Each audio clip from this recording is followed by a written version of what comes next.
Hello students, mastermind tuition के इस class में आपका स्वागत है। विद्यार्थियों, आज की क्लास में आप पढ़ेंगे ट्रांसलेशन सब्जेक्ट को और आप सीखिएगा राइटिंग नेम्स इन इंग्लिश। और इस क्लास में एक्सरसाइज 3 को हम लोग आज बनाने वाले हैं, जो ऑक्सफोर्ड बेसिक इंग्लिश ट्रांसलेशन का एक्सरसाइज है, जिसमें नाम के अलग प्रकार को आप लोग सीखिएगा। तो ये क्लास आप सभी विद्यार्थियों के लिए काफी महत्वपूर्ण है, तो क्लास को पूरा देखिएगा। और इसके पहले के क्लास को अगर आप नहीं देखे हैं तो उस क्लास को भी देखकर आप शुरू से ट्रांसलेशन को सीख सकते हैं। तो क्लास पसंद आए तो क्लास को एक लाइक जरूर कर दीजिएगा। और अभी तक आप चैनल से नहीं जुड़े हैं तो चैनल को सब्सक्राइब कर हमारे साथ जुड़ जाइएगा। तो चलिए आज की क्लास शुरू करते हैं।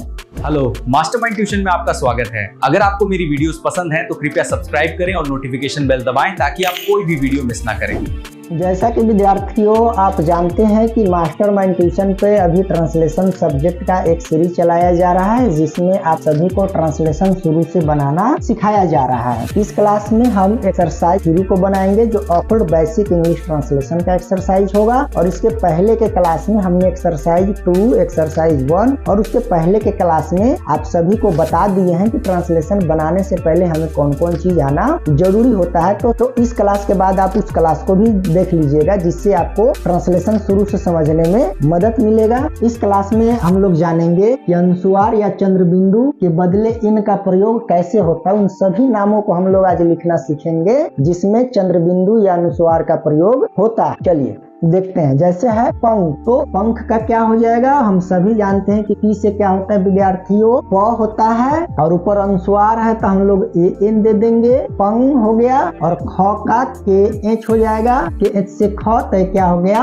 पंख हो गया। ठीक है, देखिए यहाँ पर आप लोग को एन नहीं समझ में आ रहा होगा, तो देखिए इसमें क्या है कि एन का प्रयोग करना है। आप एक चीज जान लीजिए, जैसे हम लोग प लिखते हैं तो प आधा प होता है और उसमें जो अ जब जोड़ते हैं तब यह पूरा प होता है। तो इसका जो इंग्लिश होगा के, इसका हो जाएगा और उसमें अ का जो है यहाँ पर क्या आ जाएगा, ए आ जाएगा। ठीक है, क। अब इसमें एन लगाएंगे तब यह क्या हो जाएगा, कन हो जाएगा। ठीक है, तो इस चीज को छोटा छोटा चीज हम लोग ट्रांसलेशन बनाने में हमें समझना होता है, जिससे हम इसके मेथड को, तरीके को समझ पाते हैं। तो यहाँ पर एन है तो समझिए कि एन का प्रयोग हमें करना है मस्ते के लिए। ठीक है, यानी अनुस्वार के लिए। तो पंख हमने लिख दिया। अगला शब्द है पंख, तो प का क्या हो जाएगा विद्यार्थियों, पी हो जाएगा। और मस्ते है अनुस्वार है तो एन दे देंगे, तो क्या हो गया, पन हो गया। और त का क्या होता है, टी से क हो जाएगा, तो यह क्या हो जाएगा, पंत हो जाएगा। चलिए अगला शब्द है रंग, तो र का क्या होता है विद्यार्थियों, आर होता है, आप सभी जानते हैं। और यहाँ पर अनुस्वार है तो क्या लगा देंगे, एन लगा देंगे। और ग है तो ग का क्या हो जाता है, जी से ग हो जाएगा, तो क्या हो गया, रंग हो गया। चलिए अगला शब्द है कंस, तो क का क्या हो जाएगा, के हो जाएगा। और अनुस्वार का एन हो जाएगा। और डंटिश है तो एस से, डंटिश अगर तालाबे से रहता तो एस से लगता। ठीक है, आई होप कि आप सभी समझ रहे हैं। और यहाँ पर एन क्यों लगा है हमने आपको बता ही दिया है। तो अब अगला शब्द है नंद, एन से न होता है। और अनुस्वार का क्या हो जाएगा, एन हो जाएगा और डी से द हो जाएगा, तो क्या हो गया, नंद हो गया। अगला शब्द है पंकज, तो पी से प होता है, आप सभी जानते हैं। अनुस्वार का एन हो जाएगा, पंग, क का के लिख देंगे। और यहाँ पर कोई सी प्रकार का मात्रा, यहाँ पर किसी प्रकार का मात्रा नहीं है तो एल दे देंगे। यहाँ पर किसी प्रकार का मात्रा नहीं है तो एल दे देंगे। और ज का जे हो जाएगा, तो क्या हो गया, पंकज। अगला है नंदन, तो आप सभी जानते हैं कि एन से न होता है। और अनुस्वार का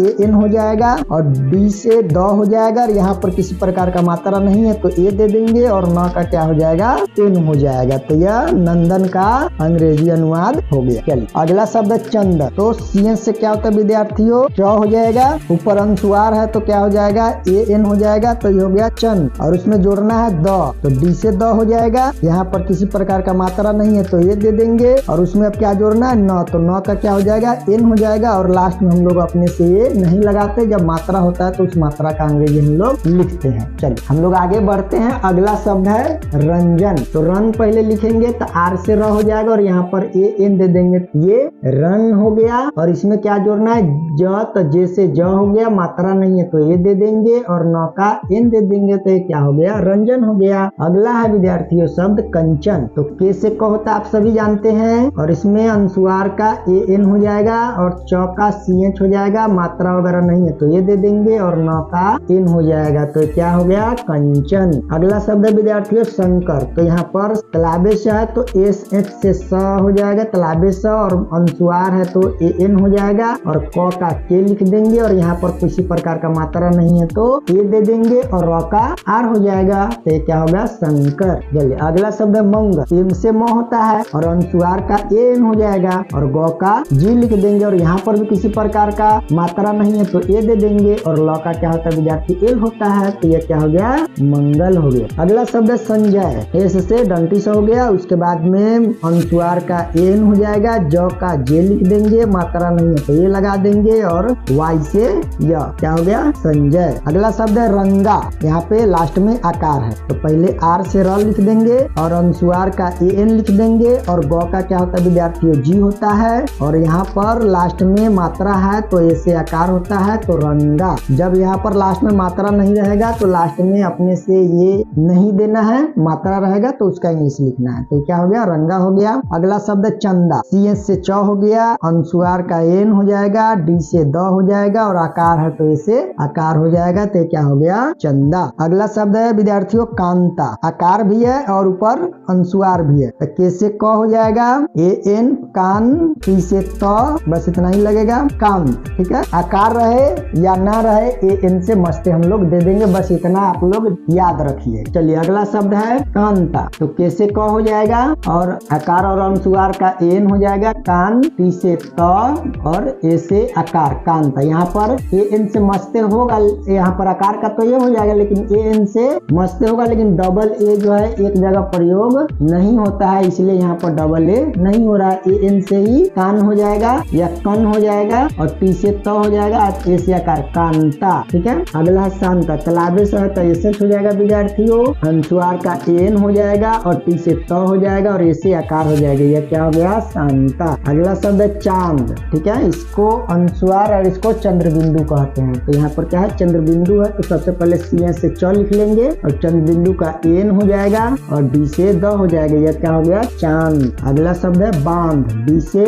ब हो जाएगा, चंद्रबिंदु का एन हो जाएगा और ध का क्या होता है, डी से ध, बांध। अगला शब्द है जहां। तो जे से ज हो जाएगा और यहाँ पर किसी प्रकार का मात्रा नहीं है तो ए दे देंगे और ह का एच हो जाएगा और यहाँ पर आकार भी और चंद्रबिंदु भी है तो ए एन से हान हो जाएगा, तो क्या हो गया, जहां। चलिए अगला है खान। तो क्या हो जाएगा, के एच से ख हो जाएगा, आकार और चंद्रबिंदु है तो ए एन हो जाएगा, खान। ठीक है, अगला बंटी। तो बी से ब होता है, ऊपर अनुस्वार है तो एन हो जाएगा, बन, और टी से ट हो जाएगा और दीर्घिन है तो क्या हो जाएगा, डबल ई से दीर्घिन, आई से हार्सिन होता है, डबल ई से दीर्घिन, तो क्या हो गया, बंटी। उसी प्रकार आनंद। यहाँ पर ऊपर अनुस्वार हो या यहाँ पर आधा न, अनुस्वार को क्या बोलते हैं, आधा न बोलते हैं। ठीक है, तो अनुस्वार ऊपर है या किसी शब्द में आधा न लगा हुआ रहा है, उस सब का इंग्लिश क्या होगा, ए एन होगा। ठीक है, आनंद है तो ए से आ हो जाएगा, डबल ए से आ, एन से न हो जाएगा, यहाँ पर आकार वगैरह कोई मात्रा नहीं है तो ये दे देंगे और न का एन हो जाएगा और डी से द, आनंद। ठीक है,